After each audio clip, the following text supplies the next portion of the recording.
उठ बैठ चुका है और उनके बैठने का टाइम आ चुका था। डेफिनेटली आपने देखा कि ये वो डोनाल्ड ट्रंप जो सबकी आंखों में आंखें डालकर सब पे टैरिफ लगाता नजर आ रहा था। जब उसने देखा कि सामने इंडिया है, इंडिया के सामने वो मतलब बिगी बिल्ली बनकर वहां विजिट करने को भी तैयार हो गया। उसने ऐसी ऐसी वीडियोस देख चुका हूं कि वहां के वजीर आजम, वहां के वजीर जो है ना, वो एंजॉय करते दिखाई दे रहे थे। डांस पार्टीज करवाई जा रही हैं उनके महलों में वो रहने वाले लोग। लेकिन एक आम लोग जो मैं पब्लिकली उनकी वीडियोस देख रहा था कि एक खाने पीने की अशिया मौजूद नहीं है, यानी कि लोग बेचारे गुर्बत से भी नीचे हैं। मैं कहता हूँ कि यार ऐसे ममालिक जहाँ पे भी ऐसे सीन्स होते हैं तो वहाँ पे इस तरह से जेंजी ने आज ये करके दिखाया। पहले बांग्लादेश में हुआ, फिर इससे पहले श्रीलंका में हुआ, इंडोनेशिया में हुआ, और फिर अब जाके आपने देखा कि जनाब नेपालियों ने वो कर दिखाया। आखिरकार ऊंट पहाड़ के नीचे आ ही गया। और अगर ट्रंप की बात की जाए तो ट्रंप जितना अपने आप को बहुत ज्यादा स्मार्ट समझ रहे थे, उनकी स्मार्टनेस कह लें कि धरे की धरी रहेगी। और फॉर क्वाड यानी कि क्वाड्रिलेटरल डायलॉग्स के लिए वो बहुत जल्द भारत को विजिट करने वाले हैं। और कह लें कि जितना इंडिया के अगेंस्ट बात करते हुए दिखाई देते थे, जितना टैरिफ लगाते हुए दिखाई देते थे, जितने सैंक्शंस लगाते हुए दिखाई देते थे, और जितना कह लें कि दबाव प्रेशराइज करने की कोशिश की भारत को कि आप रशिया से ऑयल ना खरीदें, अब कह लें कि जो ट्रंप खुद क्वाड के लिए भारत में जाते हुए दिखाई देंगे। और सुनने में ये आया था कि ट्रंप इस पर भी भारत को ब्लेम कर रहे थे कि आप जो क्वाड है उसको किल कर रहे हो। लेकिन एक्चुअल में अगर देखा जाए तो ट्रंप खुद क्वाड को किल करते हुए नजर आ रहे थे। लेकिन फाइनली अगर हम लोग इसकी बात करें तो उसमें Australia, Japan, India and United states of America include है, जो कि पैसिफिक कंट्रीज की जो पीस है, जो प्रोस्पेरिटी है, उसके लिए काम करते हैं। और यहाँ पर हम एक और बात भी करेंगे कि केपी ओली जो कि नेपाल के हमें प्राइम मिनिस्टर नजर आते थे, अब नहीं है। उन्होंने भारत को ब्लेम किया है कि जो कुछ भी हमारे मुल्क में प्रोटेस्ट हुए हैं, राइट्स हुए हैं, वो सारे की सारी जो जिम्मेदारी है वो इंडिया की है। क्योंकि इंडिया ने सबसे पहले मुद्दा उठाया था जो राम की बर्थ प्लेस है उसको लेकर, फिर कह लें कि एक लेक थी उसको लेकर बहुत ज्यादा इशू बनाया गया और कहा कि ये जो जन्म भूमि है ये राम की नजर आती है, तो ये हिस्सा जो नेपाल का है ये भारत को बिलोंग करता है। हालांकि वहाँ पर जो करप्शन थी, वहाँ पर जो एलिट क्लास के पास पैसा था, उनके बच्चे ऐशो इशरत गुजारे थे, इस वजह से कह लें कि वहाँ पर ये बहुत ज्यादा प्रोटेस्ट किया गया। और स्पेशली अगर देखा जाए तो पाकिस्तान के प्राइम मिनिस्टर शहबाज शरीफ भी दोहा कतर पहुंच चुके हैं और वहां पर जाकर जो कुछ भी हुआ कतर के अंदर, दोहा के अंदर जो अटैक हुआ उसको कंडेम करते हुए दिखाई दे रहे। तो पाकिस्तानी हमसे ये जानने की कोशिश करेंगे कि क्या हमें अमेरिका का एक स्ट्रॉन्ग अलाय बनना चाहिए है, जबकि अमेरिका को हर खबर होती है कि मुस्लिम कंट्री के साथ क्या क्या होने वाला है। सर पहले तो ये बताएं कि ट्रंप की हेकड़ी कहाँ गई?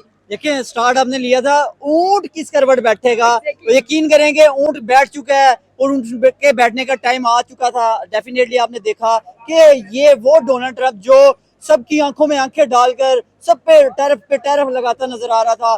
जब उसने देखा कि सामने इंडिया है, इंडिया के सामने वो मतलब बिगी बिल्ली बनकर वहां विजिट करने को भी तैयार हो गया, उसकी बातें और वहां पे डायलॉग के लिए भी तैयार हो गया। मेरे ख्याल से ये उसे सोचना चाहिए था पहले कि ये जो डोनाल्ड ट्रंप खुद को बहुत बड़ा समझता था, अब उसकी हेकड़ी भी निकल गई, अब उसके पल्ले भी कुछ नहीं रहा। मेरे ख्याल से जो खुद को सुपर पावर कहने वाला एक मुल्क, जो अपने आप को सुपर पावर मुल्क दिखाए डोनाल्ड डक बन गया, अब वो खत्म हो गया है।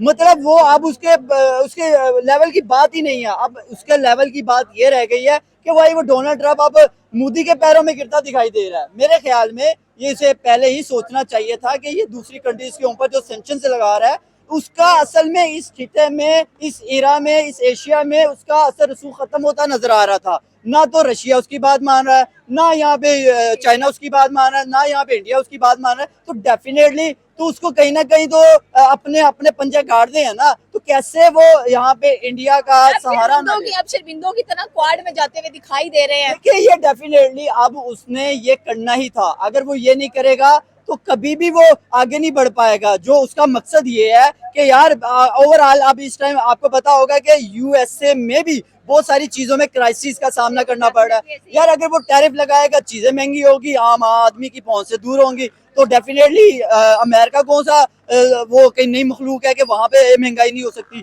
तो जब वहां पे कोई चीजें नहीं प्रोड्यूस की जाएंगी दूसरी कंट्री से, जब सस्ती और मयारी चीजें मिलेंगी, डेफिनेटली वो दूसरी कंट्री से पे जब टैरिफ लगाएगा वो महंगी मिलेंगी। अब यही उसकी हेकड़ी निकलनी बनती थी। अब वो उसने ये कहा कि भाई मैं विजिट करूंगा, और उसे विजिट करने के लिए भाई मादा भी हुआ और वो डायलॉग भी करेगा और इंडिया की बातें भी मनवाएगा, इंडिया उससे अपनी बातें मनवाने में कामयाब भी होगा। देखिए ये वो हिकड़ी है जो कहता है ना, अपने अंदर अपने एक रूट था, एक अकड़ थी, वो अकड़ उसकी टूटती नजर आई। दुनिया ने देखी कि भाई आप इंडिया के मुकाबले में बातें करते दिखाई दे रहे, चाइना से आप मुकाबला नहीं कर सकते, आप रशिया से मुकाबला नहीं कर सकते, जाहिर बात है। अब आप इंडिया से भी आंखें दिखाने चले थे। अब इंडिया ने जब आपको अपनी हेकड़ी दिखाई ना, मतलब अपनी आगे से जवाब दिया, अपना आप दिखाया कि भाई मैं तुम्हारे बगैर जी सकता हूँ, पाकिस्तान तो बगैर नहीं जी सकता। आपको पता है पाकिस्तान का जो मरना जीना है अमेरिका है, हम अमेरिका को छोड़ नहीं सकते, हम अमेरिका के बगैर चल ही नहीं सकते। आपको पता है हमारा मुल्क का कर्जा जो है वो डबल हो चुका है।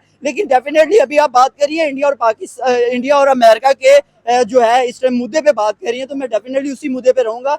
देखिए इंडिया डेफिनेटली उसने अपनी इकोनॉमी को ग्रूम किया, उसने चाइना के साथ हाथ बढ़ाया। देखिए चाइना के साथ उसकी कितने क्लैशेस थे, चाइना के साथ उसके कितने मामला खराब थे, लेकिन उसने अपने ताल्लुकात बेहतर किए, उसके साथ बैठा। रशिया के साथ उसने ट्रेड की, ऑयल परचेज किया, दुनिया को वो एक्सपोर्ट कर रहा है, दुनिया में वो अपने असर बना रहा है, और 40 से 50 ममालिक को वो एक्सपोर्ट करता दिखाई दे रहा है। तो कहीं ना कहीं इंडिया ने अपने आप को बेटर किया दूसरे ममालिक की निस्बत, और स्पेशली अमेरिका की निस्बत। अमेरिका ने आते ही जनाब यहाँ पे डोनाल्ड ट्रंप ने तो एक वही जनाब अपनी अपनी अकड़ दिखाई कि भाई मैं दूसरे ममालिक पर सेंक्शन से लगाऊंगा तो मैं कामयाब हो जाऊंगा, और ना तो मैं दूसरे ममालिक से चीजें परचेज करूंगा, ना वहां से कोई चीज आएगी तो वो महंगी होगी, डेफिनेटली इंडिया नहीं खरीद पाएगा या कोई और कंट्री नहीं खरीद पाएगा। मतलब वहां पे जो लोग रहने वाले लोग हैं ना अमेरिका में, तो वो डेफिनेटली नहीं खरीद पाएंगे। लेकिन वहाँ की अपनी आवाम ने उनको रिजेक्ट किया, उनकी आवाम ने बायकॉट किया कि भाई महंगाई बहुत हो चुकी है। तो डेफिनेटली अब जो है डोनाल्ड ट्रंप ने एक दरमियाना जो है वो कहते हैं ना मुद्दे की तरफ आया, और उसने जो है वो कदम बढ़ाया कि भाई मैं डायलॉग के लिए तैयार हूँ, मैं आपके मुल्क में भी आने के लिए तैयार हूँ, मैं आपके मुल्क में इन्वेस्टमेंट करने के लिए भी तैयार हूँ, मैं आपके साथ एक मेज पे बैठ के गपशप लगाने के लिए तैयार हूँ, आप मुझे मौका तो दें। बिल्कुल आपकी बात सही है। दूसरा सवाल मैंने किया था कि केपी ओली नेपाल की सिचुएशन आपके सामने है, प्रोटेस्ट जंगो जदल, लेकिन उनकी जो जेन जी है उसने अच्छा खासा कह लें कि वहाँ की जो हुकूमत है, जो गवर्नमेंट है, उसको गिराया है और ओली को बाहर भेज दिया। लेकिन ओली कहते हैं ना कि रस्सी जल गई है, बल नहीं गया, उसने फिर भारत पर इल्जाम लगा दिया। उसने कहा कि ये सारा कुछ भारत ने करवाया, जबकि उनका अपना एक मिशन था कि हम अपने मुल्क को भारत के खिलाफ कह लें कि उम्दे उनको कहें कि हमारा मुल्क खराब करने में भारत का हाथ है। जबकि जो मेन सिचुएशन नजर आ रही थी वो कहते कि देखिए मैं इसमें आपकी थोड़ी सी बात काट रहा हूँ। देखिए जेंजी ने बहुत अच्छा काम किया इसमें, अगर आपके जनाब इंडिया का आता वो कहीं नहीं नजर नहीं आ रहा। देखिए आप अपने मुल्क में राम पैदा हुए हैं उनकी अपने मुल्क में करप्शन करें, आप अपने मुल्क में लोगों का इंटरनेट बंद करें, लोगों की आवाज बंद करें, तो डेफिनेटली लोग तो सड़कों पे आएंगे। तो जब लोग सड़कों पे आए तो ओली हो या कोई भी हो उसके सामने भाई फिर पत्ता साफ हो गया, फिर भागा क्यों है? आता ना यहाँ पे वो हेलीकॉप्टर से लमक के ना जाता ना, वो कैसे गया है? उसकी बीवी मर गई, उसे पूछो कि भाई तुम्हारी बीवी कैसे मरी है, तुमने इतनी करप्शन नहीं की, अवाम कैसे निकल आई है? अवाम पागल है, अवाम को नहीं पता कि भाई आपके मुल्क में करप्शन हो रही है। अगर मुल्क में करप्शन हो रही है, जेंजी ने अच्छा काम किया। देखिए अगर हमारे मुल्क में ऐसे वाकयात हो रहे हैं तो हमें भी बाहर निकलना चाहिए। लेकिन यहाँ पे हम बात फिर से नेपाल की कर रहे हैं, तो नेपाल की हमें ये मैं बात कर रहा हूँ कि देखें नेपाल ने बहुत अच्छा काम किया। जेंजी ने अपने लिए, अपने मुल्क के लिए, अपने लोगों के लिए, बेहतरी के लिए, देखे वहां पे भी अयाशो इशरत में पढ़ने वाले लोग थे, वो लोग अपने बच्चे भाई यूनिवर्सिटीज में पढ़ रहे थे, इसमें मोदी ने कहा कि आपके बच्चे यूनिवर्सिटी मैं ऐसी वीडियोस देख चुका हूँ कि वहाँ के वजीर आजम, वहाँ के वजीर जो है ना वो एंजॉय करते दिखाई दे रहे थे, डांस पार्टीज करवाई जा रही हैं उनके महलों में वो रहने वाले लोग। लेकिन एक आम लोग जो मैं पब्लिकली उनकी वीडियोस देख रहा था कि एक खाने पीने की अशिया मौजूद नहीं है, यानी कि लोग बेचारे गुर्बत से भी नीचे हैं। मैं कहता हूँ कि यार ऐसे ममालिक जहाँ पे भी ऐसे सीन्स होते हैं तो वहाँ पे इस तरह से जेंजी ने आज ये करके दिखाया। पहले बांग्लादेश में हुआ, फिर इससे पहले बांग्लादेश, इंडोनेशिया में हुआ, और फिर अब जाके आपने देखा कि जनाब नेपालियों ने वो कर दिखाया। और ये जेंजी, मैं कहता हूँ कि यार ये होप होती है, कब तक आप किसी पर जुल्म करेंगे? देखिए वहाँ की आर्मी ने अपनी तरफ से बड़ी कोशिश की और वहाँ की पुलिस ने भी बड़ी कोशिश की। पहले उनके तकरीबन 19 से 20 लोग मारे गए, स्टूडेंट्स मार दिए गए। फिर जब स्टूडेंट्स ने अपना एक यकजहती दिखाई, एक अपने दरमियान अपना आप दिखाया, तो भाई फिर वो ओले भी भागा, और कैसे भागा दुनिया ने देखा। अब वो बाहर भाग के ये बातें करता दिखाई दे रहा कि भाई इसके पीछे इंडिया का हाथ है। मेरे ख्याल में आए भाई, तुझे इतना ही शौक है, अगर इसमें इंडिया का हाथ है तो आए, अपने मुल्क में बैठ के बात करके दिखा। वो लोग चड्डियों में भागे हैं, आप उससे पूछो वजीर खजाना से उसका क्या हाल हुआ। आप बड़ी बड़ी बातें कर रहे हैं, आप पहले अपने वजीर खजाना से पूछोगे उसके सर पे पत्थर कौन मार रहा था, पब्लिक मार रही थी, क्यों मार रही थी, क्यों, किस क्या वजह थी। भाई करप्शन का पैसा खा गए, आपके पास तो कपड़ा ऊपर यानी कि ऊपर डालने के लिए, ऊपर ओढ़ने के लिए नहीं था, कि आप एक चड्डी में भाग रहे हैं, सर पे हेलमेट पे ओढ़े हुए हैं कि किसी तरीके से मैं सेव हो जाऊं। वहां के वजीरों से पूछो, वहां के जितने जितने बड़े बड़े ओहदों पर मौजूद लोग थे उनसे पूछो, वहां की वजीरों की बीवियों से पूछो जिनको ठुड्डे मारे जा रहे थे, जिनको चपेड़े मारी जा रही थी वहां की पब्लिक की तरफ से। तो मेरे ख्याल में ये नेपालियों ने बहुत अच्छा काम किया, इसके पीछे कोई इंडिया का हाथ नहीं। देखिए इंडिया का हाथ तो तब होता है ना कि इंडिया ये कहता है कि भाई आप हमारा प्राइम मिनिस्टर ले आओ। देखो जब आप वहाँ के जो असर रसूख है, जो वहाँ का रूल्स है, आप उसको फॉलो नहीं करेंगे, करप्शन पे करप्शन करते नजर आएंगे, तो डेफिनेटली अवाम उठेगी और इसी तरह का काम करेगी। हमारे प्राइम मिनिस्टर भी कह लें कि दोहा पहुंच चुके हैं कतर,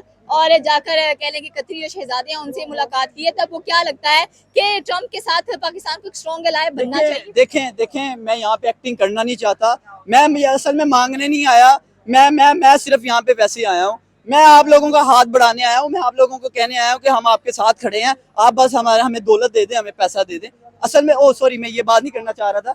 वो आपको पता है कि हमारा प्राइम मिनिस्टर इस तरह की बातें करता दिखाई देता है, लेकिन सॉरी मैं ऐसी बातें नहीं करना चाह रहा। आपको पता है दोहा में हम क्यों गए हैं? दोहा में हमारे कतरी लोग रहते हैं, शहजादे रहते हैं, हम उनसे पैसा लेना चाहते हैं, और हम यकजहती के लिए गए हैं कतर में। आपको पता है कि ईरान ने इतने मिसाइल मारे थे, तो आपने ईरान पर किस तरह से इसराइल ने हमला किया, अब तब आपकी यकजहती कहाँ थी? तब आप कहाँ सपोर्ट करते नजर आ रहे थे? आज आप कतर पर एक हमला हुआ तो आप भागे भागे ऐसे गए हैं जैसे बच्चा, वो कहते हैं ना, बाल और कुड़ियों चीज वंडी नहीं ले जाओ, ये वो वाला सीन नजर आ रहा है कि भाई ये इस तरह से जो है वो वहां पे हमें भागता हुआ नजर आया कि भाई दोहा पहुंच गया, और ये वहां से मांगने ही गए हैं, असल में ये मांगने नहीं जाते। तो कंडेम करने गए हैं कि इसराइल ने अच्छा नहीं किया उनके कैपिटल में। मैं वही तो बात कर रहा हूँ ना कि आपने जब ईरान के साथ हाथ बढ़ाने की जरूरत थी तब आपने हाथ नहीं बढ़ाया। ईरान को भी सपोर्ट करते ना, दुनिया को दिखाते कि भाई हम ईरान के साथ भी वैसे खड़े हैं जैसे आज कतर के साथ खड़े हैं। देखें हम कतर के साथ किसी और मामले में जा रहे हैं, वहां हमारे असासे पड़े हैं, वहां हमारा पैसा पड़ा है, हम वहां से मांगने जाते हैं, तो सारी डेफिनेटली बात है कि हम फिर कतर से ही रिक्वेस्ट करेंगे ना कि भाई आए, हमें पैसा दे, हमारी हेल्प करें। यहाँ पर फिर ट्रम्प की बात करते हैं कि ट्रम्प को झुकना पड़े, और ट्रम्प तो अपने आप को पुष्पा समझ रहे थे कि झुकेगा नहीं, सारा झुकेगा नहीं, पर झुक गया, अब क्या होगा, कमर तोड़ दी है इसकी। तो मैं वो डायलॉग तो सारी बात है, वो पहले बहुत मोदी को सूट फेमस था, करता है। मोदी को सूट करता है। उसने कहा अरे बड़वे बड़वे तुम्हारे साथ हुआ क्या? अरे अरे तुम तो झुक गए हो, अरे। तो वो वाला सीन हो गया। डोनाल्ड ट्रम्प सोचो भाई, तुम्हारी ये औकात आ गई कि आज तुम इंडिया के सामने लेट गए हो। भाई लेट होने वाली बात है ना भाई, देखो कि आप अब भी सैंक्शंस लगा रहे थे 50%, फिर 100% आपने नेटो को मना कर दिया, यूरोपियन यूनियन को मना कर दिया, उनके जो मार्को रूबी से सेनेटर के मेंबर है वो भी इंडिया को पहले कहते 2 महीने में माफी मांगेगा भारत हमसे। देखें जितनी भी बातें थी वो सारी महज बातें थी, लेकिन आज जब इंडिया ने अपना संटांस लिया, ये कि एक बहुत बड़ा संटांस है कि भाई अपने पैरों पे खड़े होकर एक बात कर देना, और अपने संटांस से राइट लेफ्ट नहीं हुआ। हमें एक प्रेशर कर देना कि भाई आप पर सेंक्शन लगा देंगे, 25% टैक्स टैरिफ लगा देंगे, नहीं 50 लगा देंगे, नहीं नहीं 100% लगा देंगे, यकीन करेंगे साइड कर लो पहले। हम पिघल जाएंगे वहीं पे। हम कहेंगे सर आप हमारे आका, हुक्म करें, आप क्या चाहते हैं। लेकिन यहाँ पे भाई मोदी ने बताया कि भाई मैं खड़ा हूँ, झुकेगा नहीं, वही डायलॉग पुष्पा का, भाई झुकेगा नहीं, सारे हमारी फ्लावर समझेगा। लेकिन मैं यहाँ पे कहूंगा कि भाई अमेजिंग है।